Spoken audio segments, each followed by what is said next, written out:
ভাই, একটা প্রশ্ন করি, এই নেক্সাস ডিফেন্স অ্যান্ড জাস্টিস জিনিসটা আসলে কি? কারা চালায় এটা? এদের যোগ্যতা কি? ভালো প্রশ্ন, কিন্তু উত্তরটা শুনলে তুমি চিন্তায় পড়ে যাবা। এই প্ল্যাটফর্মটা কোনো সরকারি বা সেনাবাহিনীর অনুমোদিত সংগঠন না। রাওয়া বা সেনাবাহিনীর চেন অফ কমান্ড সবকিছু বাইপাস করে কিছু অবসরপ্রাপ্ত ব্যক্তি নিজেরাই একখানা নাটক তৈরি করেছে। নাটক? হ্যাঁ, নাটক। নিজেদের হিরো বানাতে চায়। এদের মধ্যে এমনও আছে যাদের গত 16 বছর কেউ চেনেই না, যিনি সরকারি সুযোগ সুবিধা নিয়ে অবসরে গেছেন, কোনোদিন সামরিক বা জাতীয় গুরুত্বপূর্ণ আলোচনায় ছিলেন না, এখন হঠাৎ করে জুনে পিএনজি ঘোষিত হয়ে জুলাইয়ে নাটক সাজাচ্ছেন জুলাই অভ্যুত্থান নামে। মানে অভ্যুত্থানের ক্রেডিটও নিতে চায় এরা। এই দেশে অভ্যুত্থানের ক্রেডিট নিতে চাইলে লাইনে দাঁড়াতে হয়, কিন্তু দেশের বিরুদ্ধে ষড়যন্ত্র করে কেউ যদি নিজেকে হিরো বানাতে চায় তাহলে সেটা শুধু হাস্যকর না, বিপজ্জনকও। আমি দেখেছি ওদের পোস্টে অনেক বিদেশি ইউটিউবার ব্লগারদের কথা থাকে।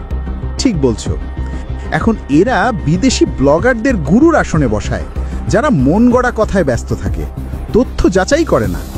এরা কি করে? দেশের সেনাবাহিনী নিয়ে মিথ্যা তথ্য ছড়ায়, বিভ্রান্তি তৈরি করে, কিন্তু অবসরে গিয়ে তো কেউ ইচ্ছে করলে কথা বলতেই পারে, তাই না? সেনাবাহিনীর অভ্যন্তরীণ তথ্য জনসমক্ষে বলা আইনত অপরাধ। এটা শুধু সেনাবাহিনীর শৃঙ্খলা ভঙ্গ না, দেশের নিরাপত্তা, স্থিতিশীলতা আর আন্তর্জাতিক ভাবমূর্তিরও ক্ষতি করে। এরা হয় অজ্ঞ, না হয় ইচ্ছাকৃতভাবে দেশবিরোধী কাজ করছে। মানে একদিকে সেনাবাহিনীকে রাজনীতি থেকে দূরে রাখতে বলা হয়, অন্যদিকে আবার এদের দিয়ে জোর করে সেনাবাহিনীকে রাজনীতির মাঠে টেনে আনা হয়।